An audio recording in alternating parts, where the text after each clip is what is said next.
That's how we all should be prepared. We should be prepared for the journey and make sure we take the things that are necessary for us for that journey. She had a lot of stuff.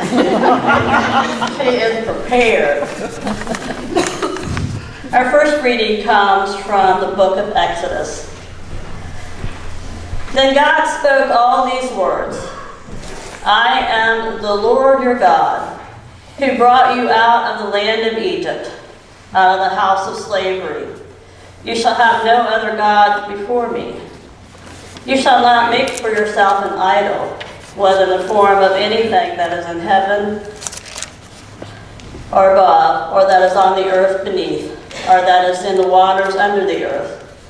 You shall not bow down to them or worship them. For I am the Lord your God. I am a jealous God, punishing children for the iniquities of parents to the third and fourth generation of those who reject me, but showing steadfast love to 1,000 generations of those who love me and keep my commandments. You shall not make wrongful use of the name of the Lord your God, for the Lord will not acquit anyone who misuses God's name. Remember the Sabbath day and keep it holy. 6 days shall you labor and do all your work, but the seventh day is a Sabbath to the Lord your God. You shall not do any work. You, your son or daughter, your male or female slave, your livestock, or the alien resident in your towns. For in 6 days the Lord made the heaven and the earth and the sea and all that is in them, but rested on the seventh day. Therefore the Lord blessed the Sabbath day and consecrated it. Honor your father and your mother, so that your days may be long in the land of the Lord your God is giving you. You shall not murder. You shall not commit adultery. You shall not steal. You shall not bear false witness against your neighbor. You shall not covet your neighbor's house. You shall not covet your neighbor's wife, male or female slave, or ox or donkey, or anything that belongs to your neighbor. Our second reading is from Paul's letter to the Corinthians.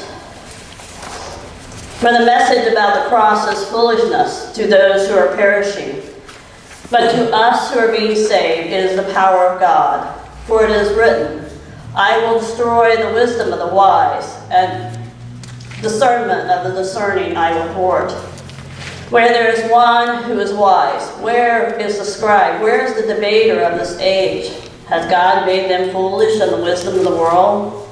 For since the wisdom of God, the world did not know God through wisdom, God decided through foolishness of the proclamation to save those who believe. For Jews demanded signs and Greeks desired wisdom. But we proclaim Christ crucified, a stumbling block to Jews and foolishness to Gentiles. But to those who are called, both Jews and Greeks, Christ is the power of God and the wisdom of God. For God's foolishness is wiser than human wisdom, and God's weakness is stronger than human strength. And then a reading from the Gospel according to John. The Passover of the Jews was near, and Jesus went up to Jerusalem. In the temple he found people selling cattle, sheep, and doves, and the money changers seated at their table. Making whips of cord, he drove all of them out of the temple, both the sheep and the cattle. He also poured out the coins of the money changers and overturned their tables. He told those who were selling doves, take these things out of here. Stop making this holy dwelling a marketplace. His disciples remembered that it was written, zeal for your house will consume me. The Jews then said to him, what signs can you show us for doing this? Jesus answered them, destroy this temple, and in 3 days I will raise it up. The Jews then said, this temple has been under construction for 46 years, and you will raise it up in 3 days? But he was speaking about the temple of his body. After he was raised from the dead, his disciples remembered that he had said this, and they believed the scripture and the word that Jesus had spoken. May God bless to us the reading and hearing of this holy word.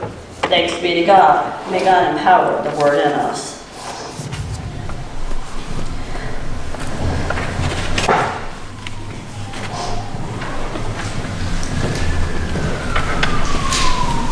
I'm having a little bit of an allergy day today, so my voice is a little lower than what it normally is.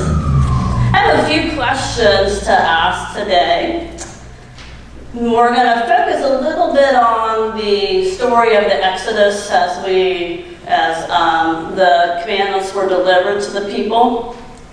And so the question that I want to ask is, first one, where does your congregation get its sense of right and wrong, its sense of morality? So think about it. Where does this congregation get its sense of right and wrong and its sense of morality? From the Bible. Okay. Hey, I like that because sometimes people don't respond to my questions. So, Yeah.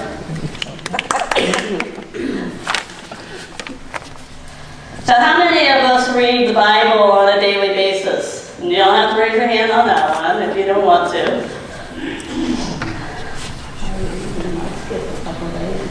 When we come together as people, and part of what was happening in the Exodus story was that Moses was helping them understand that they are now a community. And as a community, we function as a unit. And in order to function as a unit or a family system, we have to also think about, are there things that we have in common? So the first question has to do with, how do we come together as a people of faith and have this understanding of right and wrong and morality? What is the story that tells you what to do and how to live? What is the story that tells you what to do and how to live? Now, as children, the story that we receive is a story from our parents or our grandparents that tell us what to do and how to live. How to behave. I learned very early how to behave in church. Because you didn't want that, don't make me take you out of church conversation, right?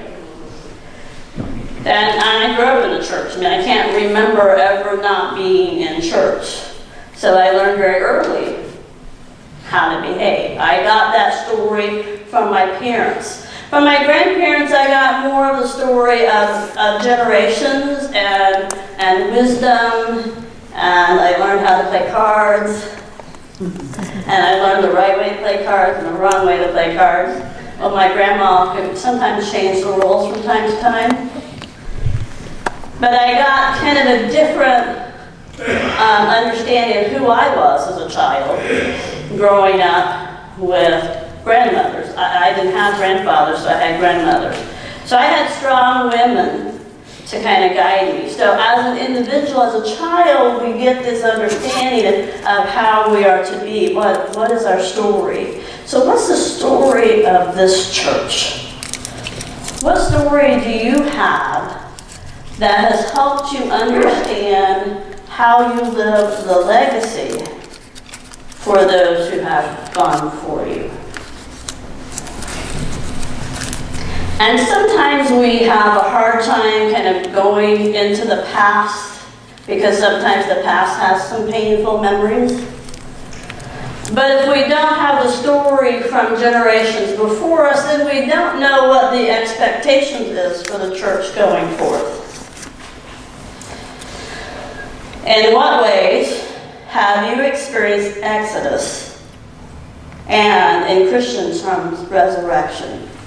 In what ways has this church experienced Exodus or resurrection? I would say that for most churches today, our Exodus story is we recognize that people have left. And we kind of stay on the Exodus and we don't actually focus anything on the resurrection. What do we do now that we don't have, all these people filling the pews? And we have to think about, we are people of resurrection. We are post-Easter people. And so we always have to focus on the possibilities and the hope and understanding that new life happens. We were talking about that this morning. I had, my tulips are starting to come up. My jonquils are starting to come up. My crocuses are blooming. This is not my yard, so I'm not really, usually not home during spring. So now I'm looking at new things that I've never really noticed before. But that's a sign of resurrection. That's a sign that new life is happening. As the people were coming out of the Pharaoh's kind of reign, as they were being oppressed, as they were moving from slavery to freedom, they began to think about, what does this mean? Their past, even though it wasn't good, being oppressed and being a slave and having to make things for somebody else, even though their past was not good, they knew that if they trusted God, that the future would be better. Now, like any family system, they didn't come out of it that great. If we remember the Exodus story, what did they do? They grumbled a lot. Why have you brought us here? Why are we out in the middle of nowhere? Why don't we have any food? Why don't we? And what did they want to do? What did they say? If we go back to our past, at least I knew I had a place to live and food to eat. And what happens when we do that is we lose our trust in God and we lose our understanding of resurrection, and we are no longer able to live as people of faith. Yeah, they had all those things, but they weren't happy. So now they have come out into this new kind of understanding.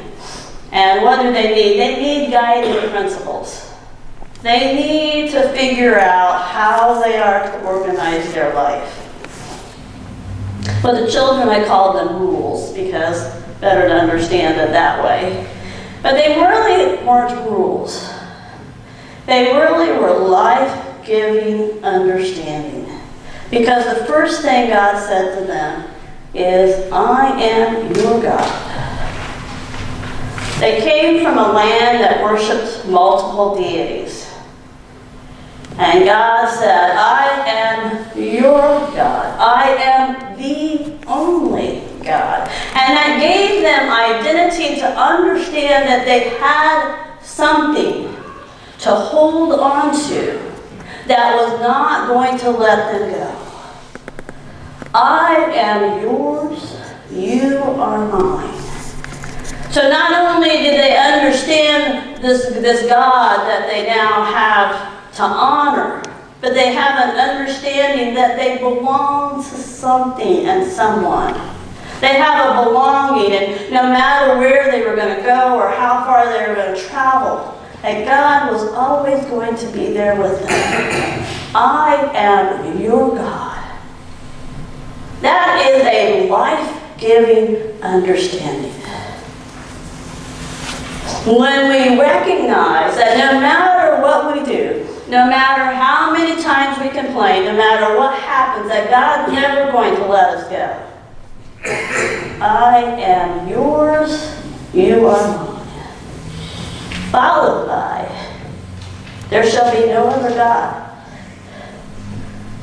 There shall be no other idol. There should be nothing else. And we, as people of faith, sometimes stumble. Oftentimes stumble. I do it quite well here at this church. Oftentimes fall. Because we get caught up in the idols.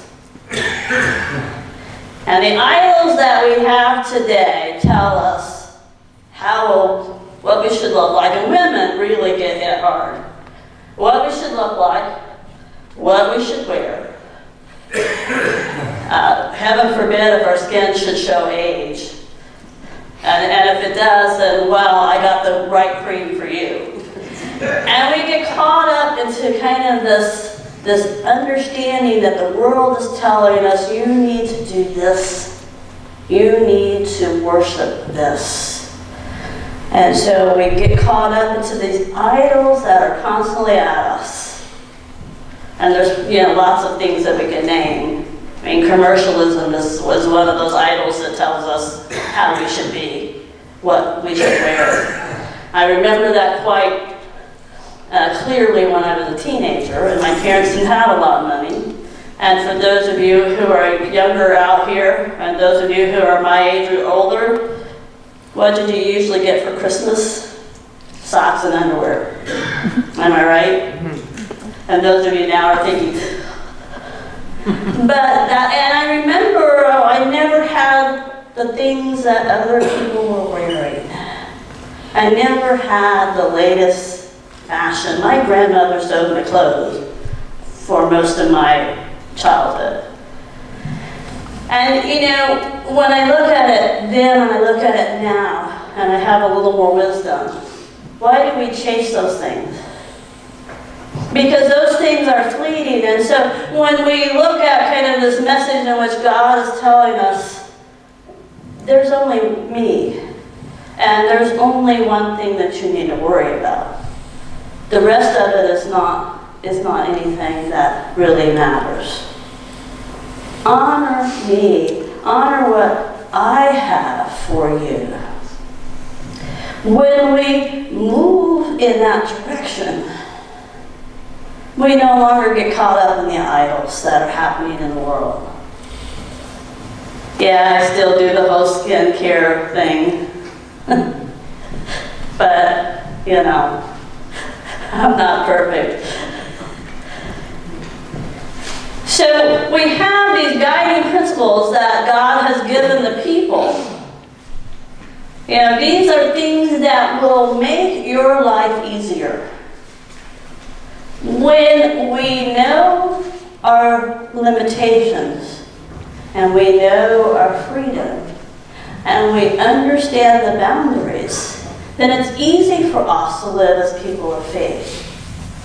And so these covenants that God gave them on this particular moment in history was an opportunity for them to understand that when we are together and when we act as a unit in faith, then we have these guiding principles, we have a better understanding about how we should be and what we should do.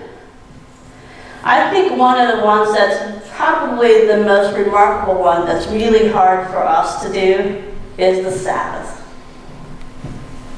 And the Sabbath was really clear. You don't work. During that time they had slaves. Your slaves don't work. Your animals don't work. That was a time in which you found a place of restoration and renewal. And that's hard for us because we are a society that operates 24/7. And for Christians, our Sabbath is Sunday, but the reality is Sabbath can be any day. You just need to take a day and make it happen. Now, clergy are the worst offenders of that because we really are on call 24/7. And so our brains never shut off. So it's really hard to kind of do Sabbath. And I have a particular clergy group that we get together every May and we actually do retreat. And we chose not to have any program because we were looking at it as a Sabbath. And we catch ourselves doing what? Talking about the church, our work, what we're doing. And so now we do this whole stop. It's not time for talking about work. It's time for Sabbath. We need to be mindful of the importance of Sabbath. Where do we take a moment or a day, an hour, whatever, and set it aside and not do all that stuff?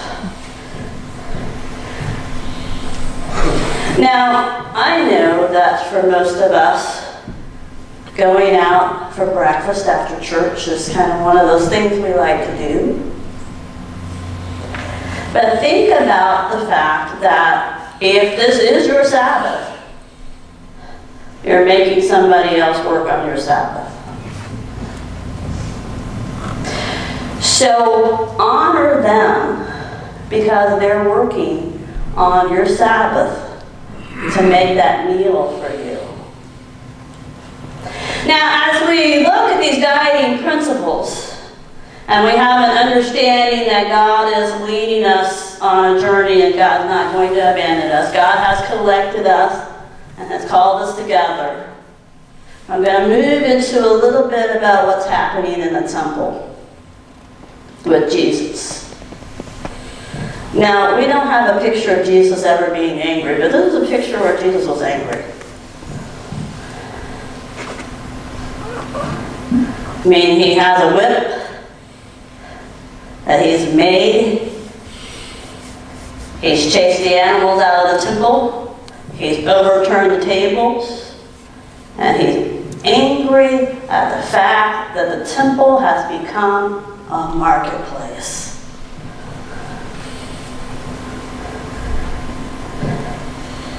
Gets me back to the idol. Has our temple, not necessarily our sanctuary, but our temple, our body, has it become a marketplace? And then do we bring that into the church in a way that keeps the church from thriving?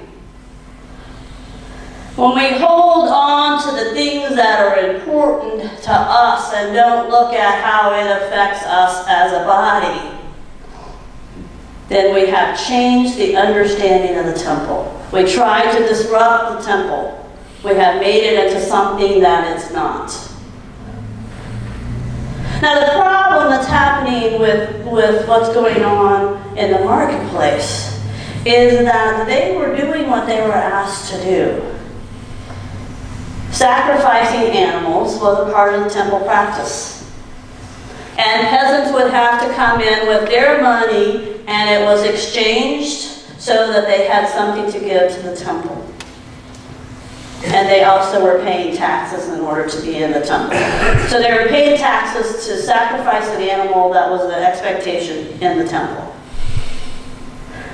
So he's upset that they have lost their understanding of why they were there. And also, it kind of moves into the resurrection story of the sacrifice. What is the sacrifice that Jesus made? And so we, as people of faith, live in the understanding of expectations. What is expected of us in this temple? What is expected of us to make this happen, to make this grow? What is expected of us? What kind of sacrifices do we give in order to make sure that the temple is still here? I'm sure you have those saints who have gone before you, who sacrificed a lot to make sure that you're here, make sure that this is here. And how do we honor that? How do we continue to do the things that we need to do? Jesus wasn't so upset about the sacrifice. Jesus was upset about how the sacrifice was happening. How the temple no longer understood the importance of being there. It became kind of like this money opportunity. Yeah, money is great, but it became this, it was just this whole commercialism that's happening in the temple. You're missing the understanding. So as we continue on the journey on this day, and as we continue on the journey ahead, let us remember we have guiding principles. We have a God who loves us, and is the only God. And the temple is here for us to grow, to bring to new life, to sacrifice things that we need to, and to do away with all the things that tells us this is not how you should be. This is how we should be. And how do we go from this day forward? May all that we do always be to glory and praise of our God. Amen.